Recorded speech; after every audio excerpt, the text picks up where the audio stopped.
Last week, I laid out my plan to combat global climate change as president. It starts with setting a hard cap on all carbon emissions at levels that scientists say is necessary to curb global warming, and 80% reduction by 2050. All right.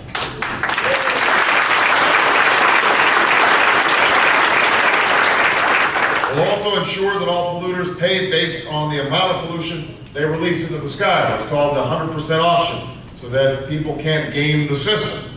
Yay!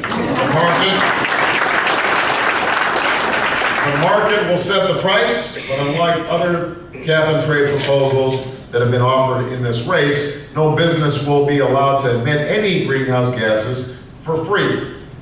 With the money we raise from polluters, America will invest $150 billion over 10 years in clean, renewable energy like cellulosic ethanol, biomass, solar, and wind power. I'll call on businesses, government, and the American people to set a goal of making America 50% more energy efficient by 2030. From the moment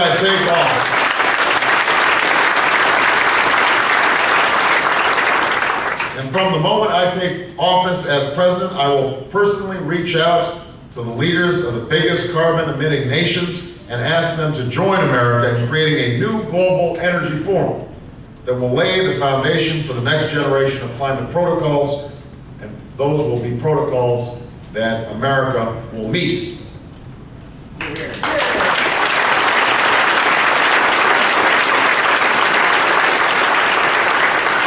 As we develop new forms of clean energy here at home, we will share our technology and our innovation with all the nations of the world. If we can build clean coal technology, clean coal plants in America, then China should be able to do so as well.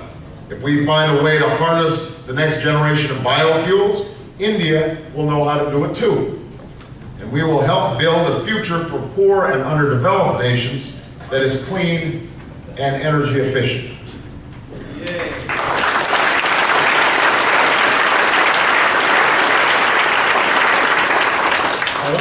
Let me wrap up by saying this. Meeting the threat of global climate change will not happen easily or overnight. It's a challenge that will take time, a challenge that will take sacrifice, and a challenge that will take something more than just the right policies themselves. So many of the challenges that we face today, issues like poverty and racism, the uninsured and the unemployed, war and peace, these are not simply technical problems in search of a 10-point plan. They're moral problems, and they're rooted in both societal indifference and individual callousness. They're rooted in the imperfections of all of us, the imperfections of humanity. In this way, solving them will require some measure of faith. Not a blind faith, not a faith of mere words, not a faith that ignores science, but an active, searching faith.